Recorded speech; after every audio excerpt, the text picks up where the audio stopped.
Hi Scorpio, kumusta po kayong lahat? So yan Scorpio, maraming salamat po sa walang sawang pagsubaybay sa ating pong mga reading.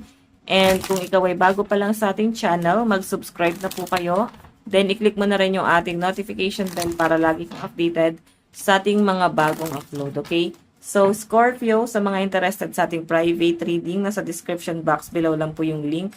Message nyo lang ako. Tignan natin, Scorpio, ano ba yung mga possible na ganap sa inyo this week. So, ayan. Pasensya na, medyo na-late yung ating weekly.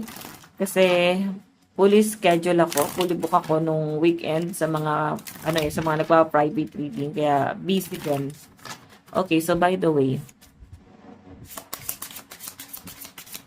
Tignan natin.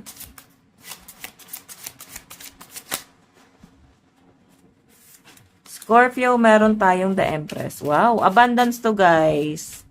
Okay, abundance is showering your life.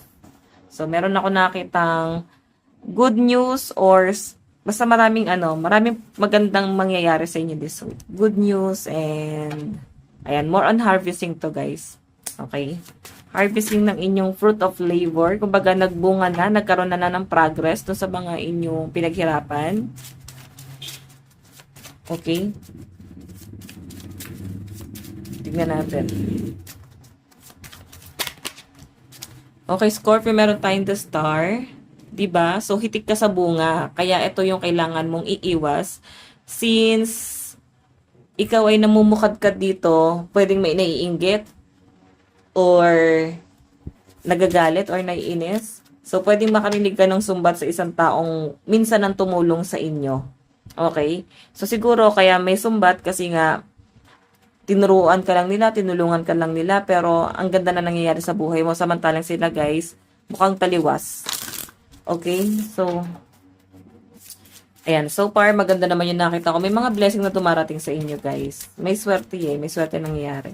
So, meron tayong the Hierophant. May pag-uusap dito, guys, no? Confrontation.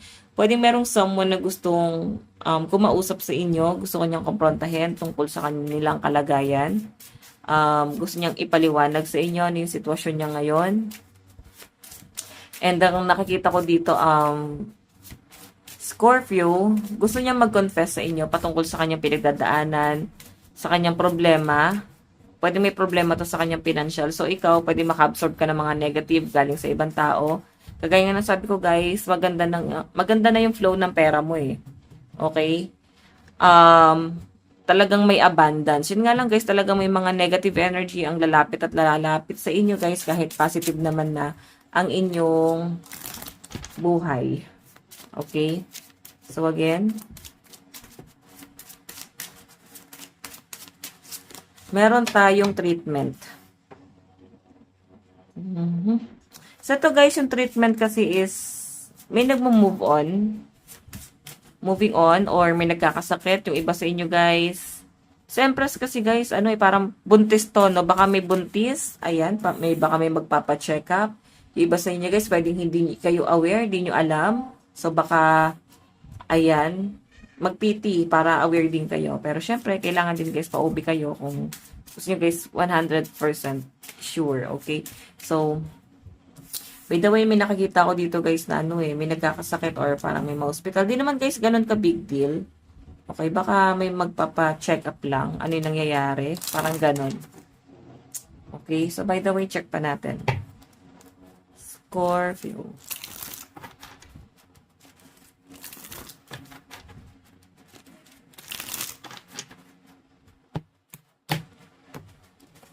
Okay.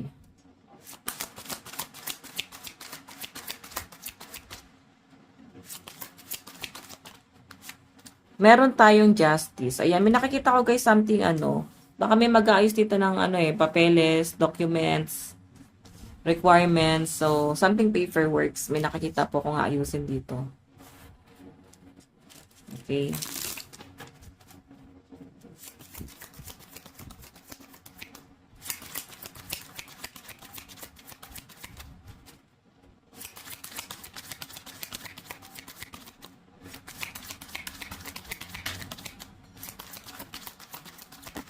Oops.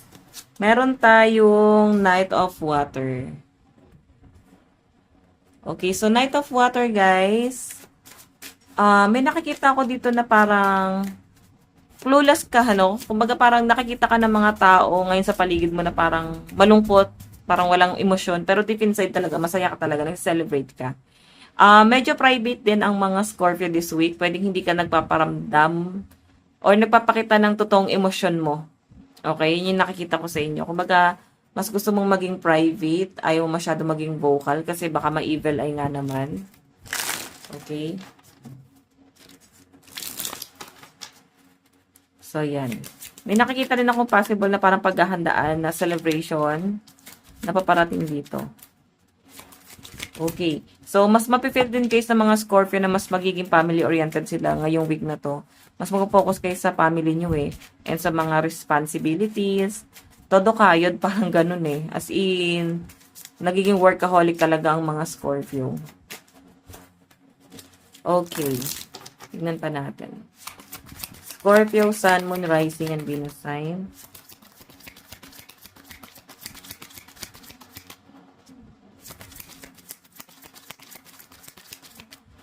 Okay.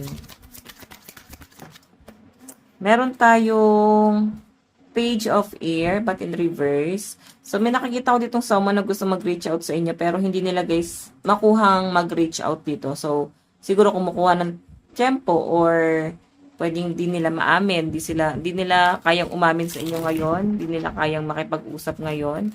So, pinipigilan nila, pero ilang beses na guys, nagtatempt itong taong to na kausapin ka, parang ganon. Or makipag-reconcile sa inyo. Pero talagang pigil na pigil to. So, again, meron tayong Page of Water. Grabe ang lalim ng emosyon na itong taong to. Nangungulila siya sa inyo. So, kung may mga Scorpio dito guys na kakahiwalay lang, ayan, grabe yung pangungulila ng person mo guys. Grabe yung emosyon niya dito. Hindi niya kayang itago yung nararamdaman niya. Gustong-gusto kanyang kausapin pero pigil siya. Okay, pwede ipaparating niya sa ibang tao. Or baka magpapapansin. Para ikaw mismo yung mag-reach out sa kanya. So, advice. Meron tayong relax. Ayan lang. Maging kalmado ka lang muna ngayong week na to. Then, hayaan mo na lang din yung ibang tao na nagiging, parang naintriga kung anong buhay meron ka ngayon. Kasi napaka-private ng mga Scorpio. Wala silang alam ano yung ganap sa inyo ngayon. So, sinasabi lang guys na maging relax ka lang muna dun sa sitwasyon. Hayaan mo silang maintriga ano yung buhay na meron ka. And hayaan mong isipin nila kung ano yung ganap sa inyo dito. Okay? So, sinasabi lang guys, maging kalmado ka daw muna this week. So, by the way guys, ito lang po ang inyong reading. Maraming salamat. God bless and love you all. Bye-bye.